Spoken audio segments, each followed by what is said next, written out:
Bismillahirrahmanirrahim. Bismillahirrahmanirrahim. Rabbi shrah li sadri wa yassir li amri wahlul 'uqdatam min lisani yafqahu qawli. Rabbi zidni ilman warzuqni fahman. Assalamualaikum warahmatullahi wabarakatuh.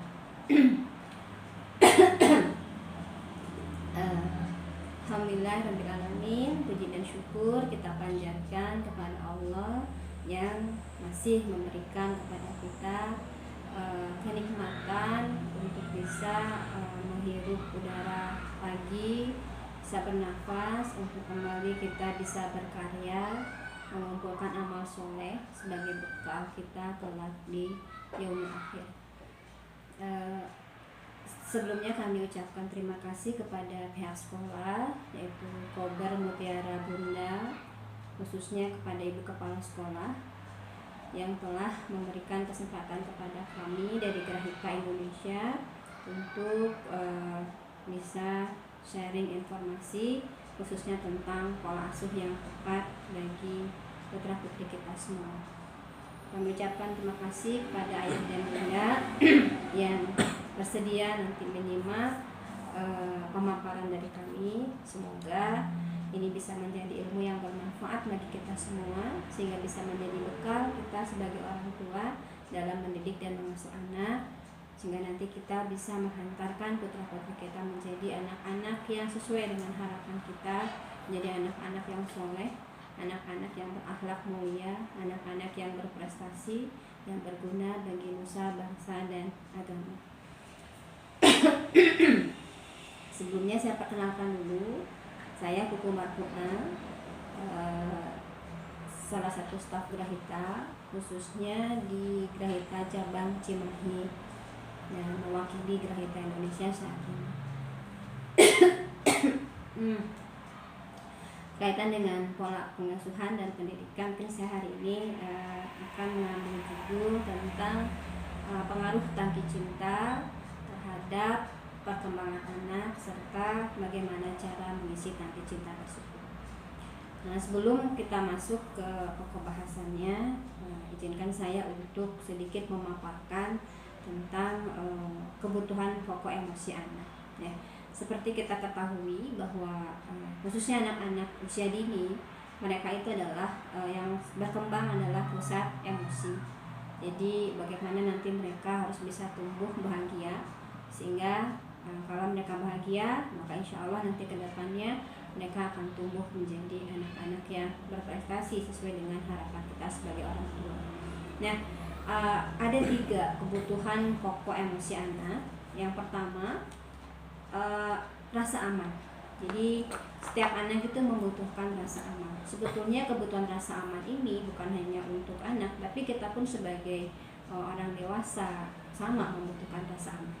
Nah, bagaimana rasa aman bisa didapatkan oleh anak? Yaitu apabila salah satunya orang tua tidak membanding-bandingkan anak dengan siapapun, baik dengan kakaknya, saudaranya, ataupun dengan teman-temannya. Jadi orang tua lebih menghargai apa yang menjadi pencapaian anak itu sendiri.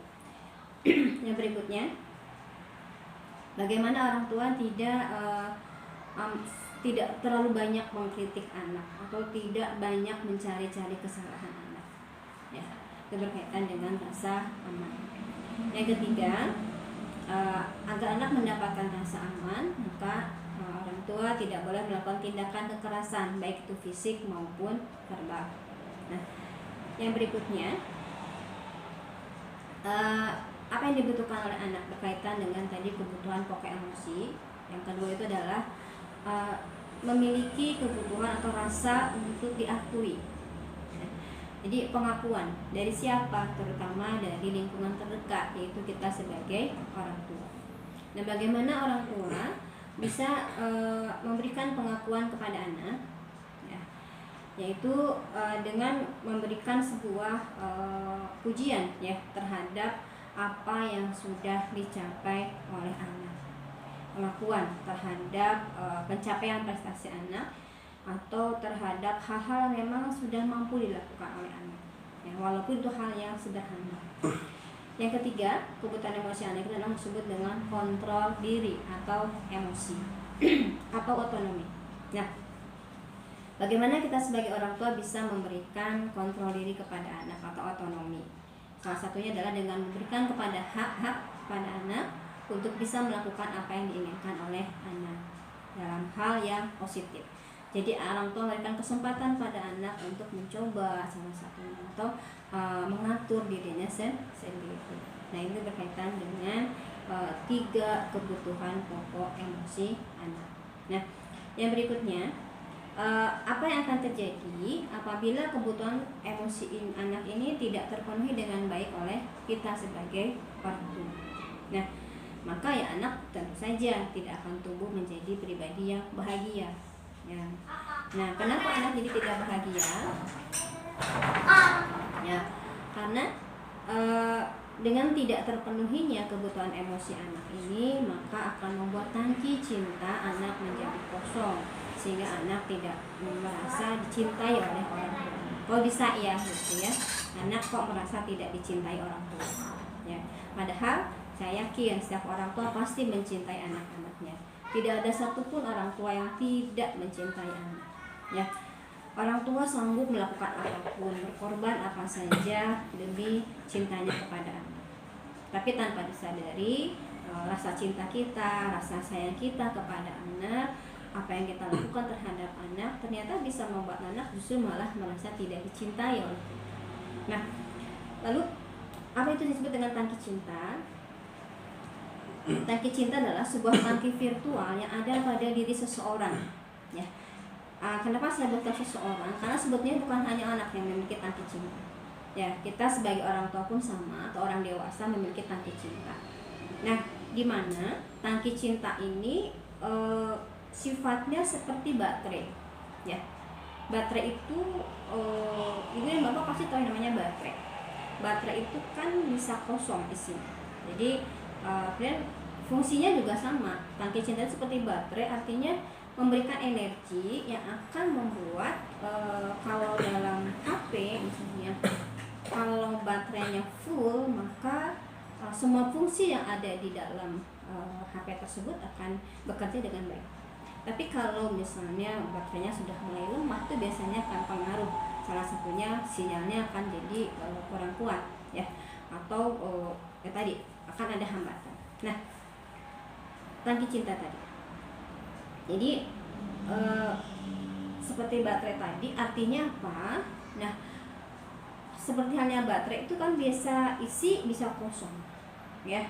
Jadi bagaimana baterai itu terisi? Nah, kalau HP itu kan baterai HP itu kan kita cas, gitu ya.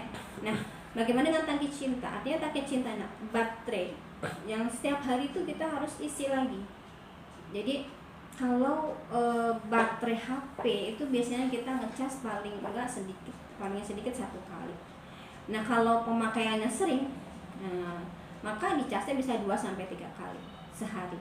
Nah, sama juga dengan tadi tangki cinta. Tangki cinta itu sifatnya seperti baterai, artinya bisa penuh, bisa kosong. Ya, kenapa bisa kosong? Karena tadi tadi udah dipakai nih, ya, dengan ketika anak berkegiatan atau bereksplorasi di setiap harinya. Nah, atau karena memang kita lupa ngisi, bisa juga. Nah, ya. Kemudian siapa sebetulnya yang harus mengisi tangki cinta? Nah, kalau pada anak-anak, yang mengisi tangki cinta itu adalah kita sebagai orang tua, ayah dan ibu. Nah, kalau orang dewasa yang mengisi tangki cinta siapa? Kalau orang dewasa tersebut sudah menikah, sudah berkeluarga, maka yang akan mengisi tangki cinta itu adalah pasangannya. Jadi kalau ibu yang mengisi ya bapak, bapak yang mengisi ya ibu. Nah, itu berkaitan dengan orang dewasa. Nah, bagaimana dengan orang dewasa yang belum menikah atau orang dewasa yang masih single? Siapa yang mengisinya? Yang mengisinya adalah sahabatnya. Artinya apa? Kita tuh nanti nggak bisa hidup sendiri, ya. Jadi maka apabila kita masih belum punya pasangan, maka bagaimana kita bisa punya sahabat, Nah, sahabat inilah yang akan mengisi tangki cinta kita, itu kalau pada orang dewasa. Nah, kita fokus mungkin kepada anak-anak ya. Nah, bagaimana tadi bisa penuh, bisa kosong. Kemudian apa yang akan terjadi apabila tangki cinta itu kosong ya. Nah, maka banyak muncul masalah nantinya. Kalau saya ambil baterai HP gitu ya, HP itu baterainya lupa nggak dicas sampai lama. Nah, kira-kira gimana Ibu dan Bapak? Maka ketika kita mengisi kembali prosesnya juga nggak sebentar. Ketika kita sudah sambungkan dengan daya gitu ya, sumber tadi biasanya nggak langsung masuk gitu ya. Jadi seolah-olah itu nggak mengisi dulu dalam waktu beberapa lama, baru nanti kemudian sudah agak lama barulah masuk gitu ke baterai. Nah, kalau pada anak gimana? Nah, anak juga sama. Ketika tangki cinta itu kosong ya, tidak terisi oleh orang tua, maka akan muncul banyak masalah kepada dalam diri anak khususnya dalam proses tadi berjalannya pola pendidikan dan pola pengasuhan kita kepada anak. Masalahnya banyak.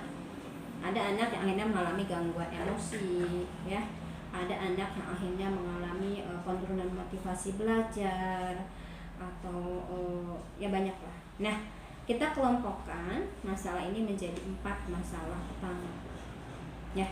Apa itu? Yang pertama, anak sering menunjukkan pelanggaran aturan. Nah, contoh pelanggaran aturan apa? Ya, malas mengerjakan tugas sekolah misalnya ya, atau ketika diminta mengerjakan sesuatu oleh orang tua, mengerjakan tugas keseharian misalnya berkaitan dengan pelayanan ini juga mereka malas. Itu berkaitan dengan pelanggaran. Nah, pelanggaran aturan biasanya cenderung diawali dengan sebuah anak susah melakukan sebuah kegiatan, susah melakukan sesuatu, susah diajak belajar, susah diajak komunikasi, anak mengalami susah bersosialisasi. Nah, itu karena dia ya. Yang berikutnya apa? Anak akan menunjukkan kebiasaan-kebiasaan yang negatif ya. Ya misalnya jahil sama temennya gitu ya, atau gampang marah ya, atau misalnya gampang nangis, itu juga sama ya. Ada hal yang memang tidak terisi di dalam diri. Nah, jadi menunjukkan kebiasaan buruk. Nah, biasanya kebiasaan buruk ini diawali dengan kata suka ya, suka merengek, tadi suka jahil, suka main game, nah, misalnya sukanya jajan yang berlebihan ya, suka tantrum, nah itu juga sama. Nah, yang berikutnya, nah tadi yang paling fatal lagi apa dari kosongnya tangki cinta ini adalah bisa menyebabkan anak mengalami penyimpangan perilaku. Jadi kalau misalnya tidak, kita sudah lihat nih indikasi gitu Bu ya, seorang anak itu menunjukkan hal-hal yang ya mengundang greget orang tua. Tadi diminta melakukan sesuatu susah, tapi malah cenderung melakukan sesuatu yang kita tidak suka. Nah, kalau kita tidak segera menangani, maka ini nanti lambat laun akan bergerak atau menjadi sebuah penyimpangan nantinya ya. Nah, kalau penyimpangan perilaku itu biasanya kesannya aneh. Jadi sebagai satu contoh, ada anak yang suka bicara dengan tembok, nah ya, atau tiba-tiba dia ketawa gitu, atau nangis. Nah, ini penyimpangan perilaku. Atau anak yang sering menunjukkan perilaku negatif yang berlebihan, yang sebetulnya di usianya itu dia harusnya sudah tidak lagi melakukan hal tersebut. Nah, itu berkaitan dengan penyimpangan perilaku. Kemudian, nah, masalah yang keempat apa? Bisa munculnya masa bermain yang tertunda dalam diri anak. Ya, masa di mana harusnya seorang anak itu dia punya motivasi belajar yang tinggi. Ya. Jadi harus sudah punya kemauan belajar sendiri. Tanpa lagi orang tua kesulitan menyuruh anak untuk belajar. Tapi yang ada anak malah ya kurang lebih motivasinya turun. ya. Sehingga karena turunnya motivasi belajar anak inilah akhirnya anak tadi mengalami penurunan prestasi. Nah, kalau tangki cinta penuh gimana? Nah, tangki cinta itu kalau penuh maka akan membuat anak ya tumbuh menjadi anak-anak yang berperilaku baik, ya, anak yang berprestasi, anak yang percaya diri, ya. Dan ini sangat penting sebetulnya tadi ya. Dan anak tumbuh menjadi anak yang bahagia. Dan anak akan lebih mudah diajak kerjasama oleh siapa? Oleh orang tua salah satunya, gitu kan Bu ya. Kemudian juga mudah diajak kerjasama oleh teman-teman. Ya, dan anak bisa mencapai prestasi terbaik di dalam dirinya, ya, karena dia penuh, sehingga dia merasa percaya diri. Ketika percaya diri ini tumbuh, maka dia akan selalu mau belajar. Ketika dia selalu mau belajar, maka setiap potensi di dalam dirinya akan tumbuh berkembang dengan baik. Akhirnya maka anak akan tumbuh menjadi anak yang berprestasi. Nah, dan anak mampu berkreasi dan punya impian. Dan anak mampu menghadapi tantangan.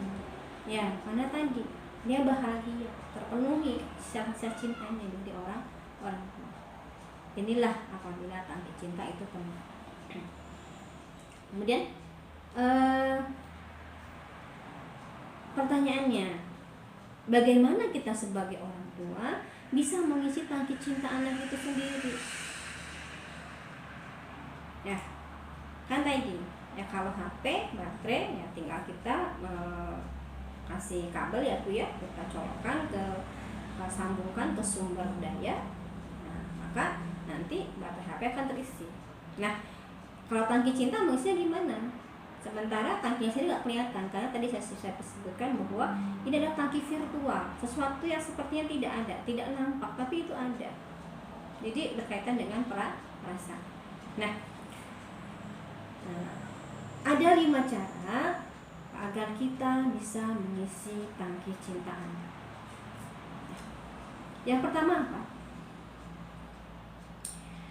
Tangki cinta itu akan terisi dengan adanya kata-kata pendukung. Jadi bagaimana orang tua bisa memberikan dukungan kepada anak melalui kata-kata. Ya, misalnya, Ade hebat, Mama senang sekali, Ade sudah bisa ini. Itu contoh kata-kata pendukung. Ya, sehingga membuat anak merasa diakui kemampuannya, ya, merasa dihargai oleh kita sebagai orang tua, merasa diberikan perhatian ketika mereka melakukan hal positif. Contoh, Ade hebat ya, udah bisa buang sampah di tempatnya. Walaupun bisa jadi hal itu sebetulnya biasa aja, yang lain juga udah bisa. Tapi buat anak itu hal yang mungkin buat putra kita hal yang luar biasa ketika mendapatkan pujian atau kata-kata dukungan dari kita sebagai orang tua. Yang kedua, tangki cinta itu bisa diisi salah satunya dengan memberikan hadiah kepada anak. Nah, berkaitan dengan hadiah ini, yang nanti dilihat itu bukan bentuk hadiah dalam artian nilai uangnya, ini mahal, bagus atau tidak.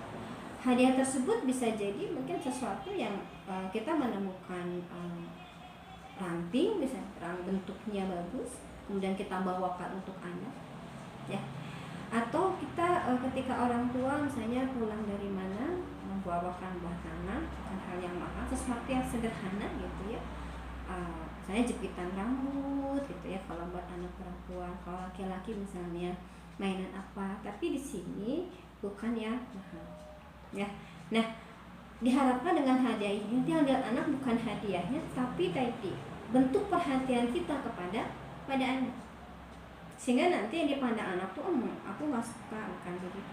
Nanti kan juga kita memberikan contoh kepada orang anak bahwa ketika misalnya ada pemberian dari orang lain, kita jangan di sini juga banyak yang gitu jauh-jauh bawa dari luar kota misalnya.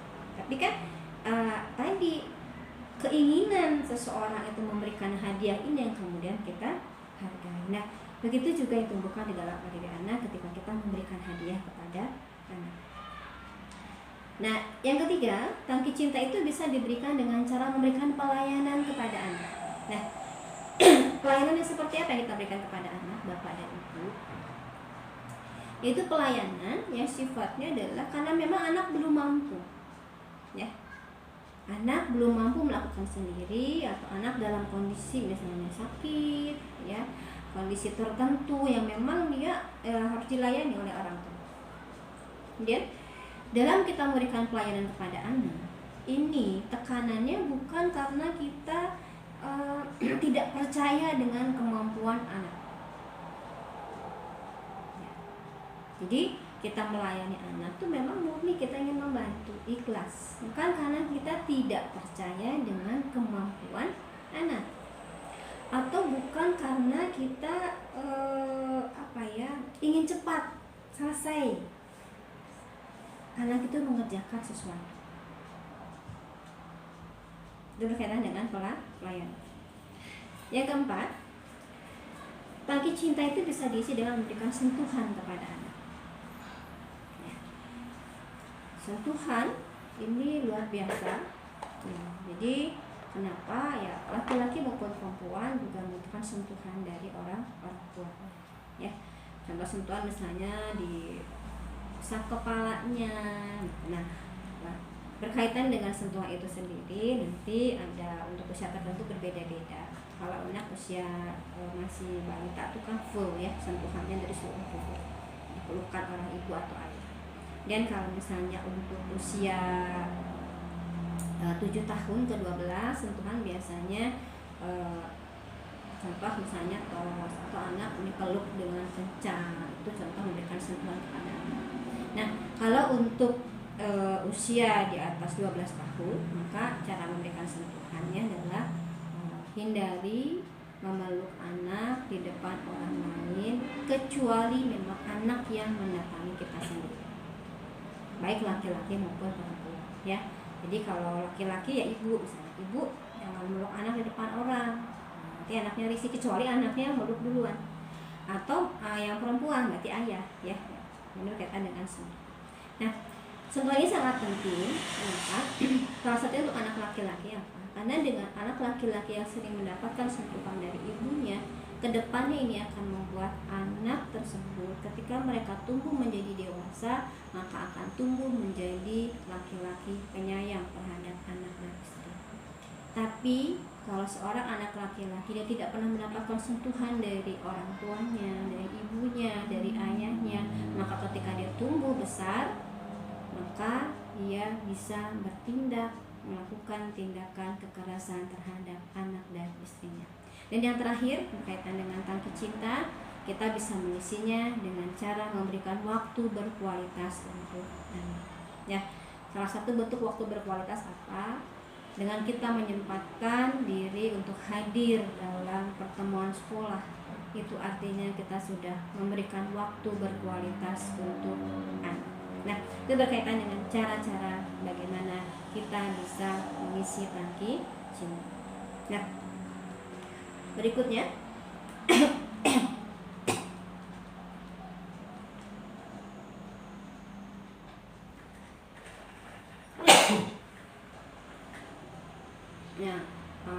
waktu berkualitas yang membacakan cerita ya kepada anak. Nah, artinya apa? Bagaimana kita bisa memberikan itu semua kepada anak? Pada dasarnya, kelima cara mengisi tangki cinta itu harus kita lakukan kepada anak. Jadi, ya anak membutuhkan waktu berkualitas dari kita. Anak juga yang membutuhkan sekali kita memberikan hadiah atau kejutan untuk mereka. Tapi ibu dan bapak, di antara kelima itu pasti ada yang paling dominan. Ya, paling dominan mana nih? Sehingga dengan dia mendapatkan salah satu ya dari itu dia merasa disayang. Ya, misalnya ada anak yang dia merasa disayang sama ibunya ketika ibunya mau menemani dia belajar, walaupun cuma duduk di depan di pinggir sebelah. Ya. Atau ada anak yang dia merasa disayang oleh orang tuanya ketika orang tuanya mampu memberikan kata-kata dukungan kepada anak. Ya, memberikan kesempatan kepada dia untuk melakukan apa yang dia inginkan, bereksplorasi, mencoba sesuatu. Nah, berarti kan artinya apa? Nah, kalau tidak tepat, misalnya gini, anak itu membutuhkannya waktu berkualitas, tapi kita jarang ngasih waktu berkualitas kepada anak. Nah, ini apa? Anak merasa tidak disayang oleh orang tua. Itu artinya apa? Maka orang tua harus bisa memahami, mengetahui sebetulnya apa sih yang paling dominan dalam diri putra putri. Nah, bagaimana kita bisa mengetahui informasi ini? Ya. Itu salah satunya bagaimana nanti kita bisa memiliki informasi tentang perkembangan putra putri. Ya. Nah, informasi tentang apa aja, Ibu? Yang pertama, kita membutuhkan informasi tentang data kecerdasan intelektual anak. Kenapa? Karena dengan ini nanti kita bisa menerapkan cara belajar yang tepat untuk anak. Ya. Sehingga nanti apa? Ketika kita bisa mengajak anak belajar dengan cara yang tepat, maka anak akan belajar dengan tekun. Maka pada saat belajar dia akan optimal. Dan yang kedua, kita membutuhkan data kemampuan psikologis anak. Perkembangan psikologisnya seperti apa? Kalau playgroup misalnya, playgroup itu membutuhkan salah satunya data yang keluar itu ada data perkembangan atau psikodevelopment. Kita harus tahu nih, Bu, anak saya psikomotoriknya berkembang di kelompok yang mana, kemudian bagaimana dengan persepsinya, bagaimana dengan kognitifnya, sehingga dengan ini nanti kita bisa memberikan stimulus yang tepat untuk anak. Ya. Yang ketiga, kita memiliki kebutuhan data emosi. Nah, nanti dari emosi ini kita akan tahu informasi ya berkaitan dengan tadi kebutuhan pokok emosinya apa saja sih yang dibutuhkan anak saya. Bagaimana otonominya sudah terpenuhi atau belum oleh kita? Ya. Rasa amannya sudah terpenuhi dengan baik atau belum? Ya. Kemudian rasa dicintainya sudah terpenuhi dengan baik atau belum? Nah, ini akan terdapat dengan adanya data emosional. Ya. Nah, kalau belum berarti kan nanti kita harus melakukan memenuhi kebutuhan itu. Dari mana? Nanti dari data tersebut kita akan tahu informasinya. Oh, ternyata saat ini putra ibu dan bapak sangat membutuhkan hak otonomi misalnya. Ya, artinya apa? Ya, kita harus memberikan hak otonomi itu kepada anak. Yang berikutnya apa? Data pola belajar atau pola berpikir. Nah, pola belajar ini fungsinya buat apa? Agar kita bisa mengarahkan anak dalam proses belajarnya ketika dia harus mencerna sebuah informasi, ya, atau kita bisa mengarahkan mereka. Karena ada anak-anak itu ya memang contoh ada anak yang dia butuh aturan yang jelas. Itu siapa? Anak-anak yang bekerja dengan panca indera, maka dia membutuhkan aturan-aturan dan perencanaan yang jelas. Apa kelebihannya, apa kekurangannya. Sehingga kalau kita tahu kelebihan dan kekurangan dari anak-anak dengan pola belajar panca indera contohnya, maka kita akan bisa tadi memberikan pola asuh yang tepat. Ya. Dan data motivasi belajar. Nah, pada data motivasi belajar nanti kaitannya mana nih yang kurang? Dia kemauan belajarnya yang kurang di mana? Jadi kita pun sama bisa memberikan stimulus yang tepat. Dan yang terakhir, kita membutuhkan data dominasi kerja otak. Di mana data dominasi kerja otak ini akan mempengaruhi terhadap cara kita menyampaikan informasi. Apakah putra kita membutuhkan informasi yang disampaikan dengan rinci, detail, atau putra kita membutuhkan cara menyampaikan informasi yang sifatnya global. Nah, ini nanti ditentukan oleh dominasi kerja otak. Nah, apabila kita kurang tepat memberikan cara dalam penyampaian informasi ini yang kemudian akan memicu miskomunikasi kita dengan anak. Karena miskomunikasi ini nanti akan membuat anak merasa tidak disayang oleh orang tua. Nah, itulah mungkin Ibu dan Bapak apa yang kita butuhkan supaya kita bisa memberikan pola asuh yang tepat sesuai dengan apa yang dibutuhkan anak, sehingga anak merasa terpenuhi kebutuhan emosionalnya, sehingga nanti anak merasa terpenuhi tangki cintanya dan dia tumbuh menjadi pribadi yang bahagia. Nah, pertanyaannya bagaimana Ibu dan Bapak bisa mendapatkan data-data tersebut? Nah, kami dari Grahita memiliki sebuah metode, metode pemeriksaan psikologis untuk anak yang disebut dengan metode PMPO, Projective Motivasis Orientation. Metode ini luar biasa karena berorientasi pada garis murni, ya, sehingga proses pengambilan datanya itu sangat mudah, ya. Dan bahkan untuk kondisi sekarang kita bisa melakukannya secara online. Jadi tanpa harus bertatap muka, dengan jarak yang jauh, saya di Cimahi atau kantor pusat kita ada di Tangerang, Ibu dan Bapak ada di Sumatera. Nah, ini tidak menjadi penghalang buat kami untuk bisa mendapatkan data yang nanti akan diolah oleh kami. Itu ya. Nah, dengan metode PMPO. Nah, jadi metode PMPO ini kita akan mendapatkan data-data seperti yang saya sampaikan tadi. Inilah contoh lembar hasil yang nanti akan didapat oleh Ibu dan Bapak ketika nanti mengikutkan putra-putrinya dalam program pemeriksaan psikologis ini. Ya. Nah, dari data ini nanti juga akan Ibu dan Bapak akan mendapatkan sesi konsultasi. Nah, bagaimana cara pemeriksaan secara online tadi? Karena tadi kami sebutkan bahwa PMPO itu berorientasi terhadap garis murni. Maka artinya putra Ibu dan Bapak itu wajib untuk menggambar. Nanti gambarnya kalau yang usia playgroup atau TKA itu gambarnya balon. Kalau usia TKB itu gambar rumah, pohon, dan orang. Oh, belum bisa rumah, pohon, orang, enggak apa-apa. Yang bisanya apa? Ya, paling yang penting apa? Ada coretan di dalam kertas yang dibuat oleh anak. Nah, nanti gambar anak putranya menggambar, kemudian ditandatangan oleh orang tua dengan tinta merah. Ini menyatakan bahwa itu memang gambarnya dibuat oleh anak.